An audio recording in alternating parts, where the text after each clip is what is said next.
Gracias, Aldo. En efecto, el abogado Rafael Jerez es oficial de asesoría legal del Consejo Hondureño de la Empresa Privada. ¿Qué tipo de reformas electorales son las que se requieren aprobar para garantizar, como ha dicho el presidente de COEP, Mateo Yibrín, elecciones libres y transparentes en 2025? Bueno, es una reforma electoral integral la que se requiere. Recordemos que hay varias aristas que todavía están pendientes. Por ejemplo, el tema de justicia electoral. Ahí hay una ley que no se ha aprobado y que es una herramienta necesaria para que el Tribunal de Justicia Electoral pueda trabajar.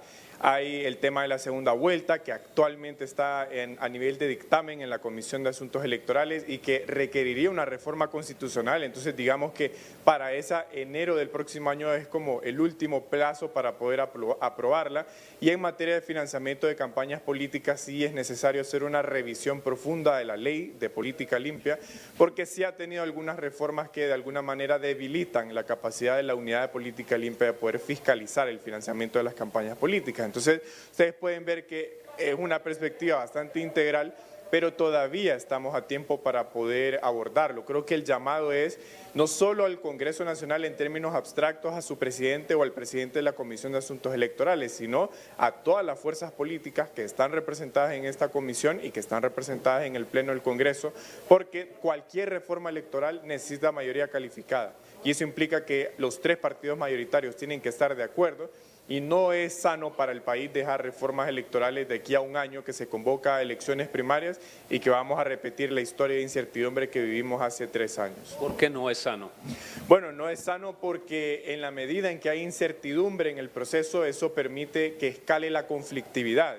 Si uno revisa las cifras de varios centros de pensamiento en el país, los niveles de conflictividad casi que se redoblaron de 2022 a 2023 y ese contexto de conflictividad es el que también caracterizó los meses previos a las elecciones generales de 2021. Entonces, claro, cuando hay conflictividad, el riesgo es que eso escala a nivel de autoridades electorales y eso impide que tengamos un proceso electoral con previsibilidad. O sea, en el derecho electoral uno de los principios es la certidumbre en el proceso y la incertidumbre en el resultado, porque el resultado se define el día de la elección. En el país la característica ha sido más bien la incertidumbre en el proceso.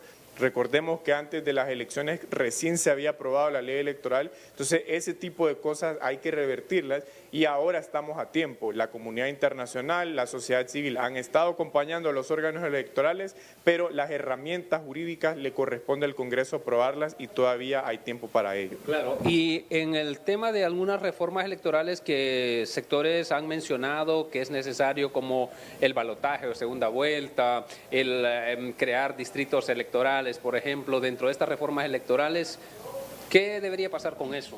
Bueno, en el tema de segunda vuelta no solo hay que verlo desde la perspectiva jurídica, ahí hay un tema institucional también. ¿Por qué? Porque actualmente el país ha estado acostumbrado a celebrar elecciones primarias y generales en un mismo año. Hace algunos años se celebraban las primarias un año antes de las generales y eso ha dado un poco más de tiempo, pero con una segunda vuelta estaríamos hablando de 3 elecciones en un solo año. Entonces ahí no solo se requiere que se reforme la Constitución o que se reforme la ley electoral, sino que hay que ajustar el presupuesto electoral y el funcionamiento de las instituciones a esas 3 elecciones. Y en el tema de separar las elecciones, que es otra de las reformas que está en discusión en la Comisión, creo que eso sí es mejor dejarlo para un poco más adelante, porque si hacemos un cambio en el diseño de elecciones primarias, generales y segunda vuelta, separar las elecciones sería todavía un cambio más grande para el que por lo menos yo técnicamente creo que el país no está listo, ¿no? Perfecto, muchísimas gracias, abogado Rafael Jerez, oficial de asesoría legal del Consejo Hondureño de la Empresa Privada COEP. Regresamos al estudio.